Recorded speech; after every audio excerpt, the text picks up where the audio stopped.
নমস্কার, কেমন আছেন সবাই? শ্রেয়ার গৃহকোণে আপনাদের সকলকে স্বাগত জানাই। কাল ছিল আমাদের একটা পুজো বাড়িতে ইনভিটেশন।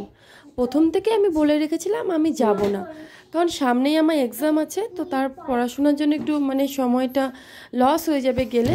এমনিতেই সারাদিন কাজবাজের পর আর টাইম হয়ে ওঠে না, তারপর মিহুকেও একটু সন্ধ্যাবেলা পড়াতে বসতে হয়, তাই জন্য বলেছিলাম যে থাক, আমি যাব না। আমার শাশুড়ি মাকে বলেছিলাম তুমিই যাও, কিন্তু শাশুড়ি মা বারবার করে জোর করাতে অবশেষে গেলাম।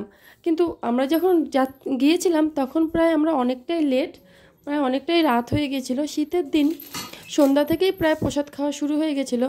আমরা যেতে যেতে প্রায় 9:30 10টা। আর এখানে যেহেতু পুজোটাও সারাদিন হয়েছে, গান কীর্তন, আর এখানে মোটামুটি 5টা 6টা থেকে প্রসাদ খাওয়ানো শুরু হয়ে গিয়েছিলো। তাই আমরা যাবো না করে সেই 10টার দিকে গিয়েছি। তাই জন্য তাড়াতাড়ি করে একটা শাড়ি পরে নিয়েছি, যেহেতু পূজা বাড়ি, তাই জন্য চুড়িদারটা পরিনি, একটা শাড়ি পরে নিয়েছি হলুদ আর লালের মধ্যে, খুব সিম্পল, তার সাথে ম্যাচিং একটা ব্লাউজ।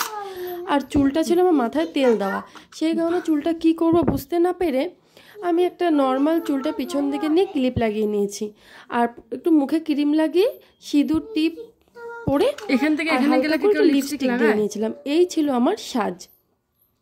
আর এর মধ্যে মিহুকেও ওর ঠাম্মি তাড়াতাড়ি করে একটু রেডি করে দিয়েছিল, ফুল প্যান্ট, ফুল সোয়েটার, মোজা, টুপি, এই ছিল ওর সাজ আর কি। এখানে যদিও মিহুকে আমি মোবাইলে ক্যাপচার করা হয়নি, কারণ এতটাই তাড়াতাড়ির মধ্যে রেডি হয়েছিলাম। তারপর আবার ওইদিকে যাদেরকে বলেছিলাম আমাকে ডাকাডাকি করতে শুরু করে দিয়েছিল, বারবার করে ফোন করে যে একসাথে যাবো। ওরা বলছে এত লেট করছো। আমি তো যাওয়ার কোনো প্ল্যানই ছিল না। এই দেখো, তারপর আমরা সবাই বেরিয়ে পড়েছি রেডি হয়ে। আমাদের পাড়াতেই পুজোটা একটা, ওরা হরিচান গুরুচান একটা কি ঠাকুর আর কি, যাই হোক এটা ওদেরই ঠাকুর। ওদের মতো আমরা বাঙালি, ওরাও বাঙালি হিন্দু, তো ওদের একটা ঠাকুর, তো সেই ঠাকুরেরই পুজো করে, যদিও এই পুজোটা আমরা কিন্তু করি না। তো সেই উপলক্ষে খাওয়া দাওয়া হচ্ছিল।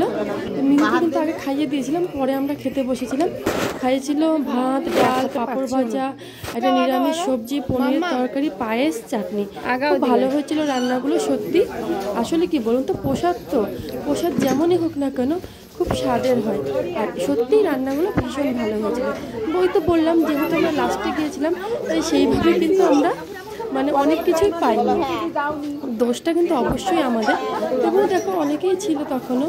এই যে এটা ছিল পুরো ওদের বাড়িটা, আর ওখানে পুজো হয়েছিল। তারপর খাওয়া দাওয়া আমাদের হয়ে গেল, তারপর আমরা বাড়ির দিকে চলে আসলাম। বাড়িতে আস্তে আস্তে মিহুর মনে পড়েছে আজকে সন্ধ্যাবেলা ও জেম্মা বাড়িতে যায়নি, ওর জ্যাঠার বাড়িতে। তাই জন্য জেঠুকে ডাকতে ডাকতে ওই দেখো ওদের বাড়ির সামনে চলে গিয়েছে। আমি বললাম ওরা নেই, ওরা ঘুরতে গিয়েছে। তারপর আর কি করবে, বেচারা মন খারাপ করে দৌড়াতে দৌড়াতে বাড়িতে ঢুকে পড়লো। আর বাড়িতে এসে দেখি আমার ঘরের হলো এই অবস্থা। যখন আমি কোথাও যাই আমার খাটটার অবস্থা ঠিক এর থেকেও আরও বেশি খারাপ হয়ে থাকে। তারপর আমি সব গোছাতে শুরু করে দিলাম। তবে আজকের ব্লগটি এখানে শেষ করছি। ভিডিওটা ভালো লাগলে অবশ্যই লাইক করে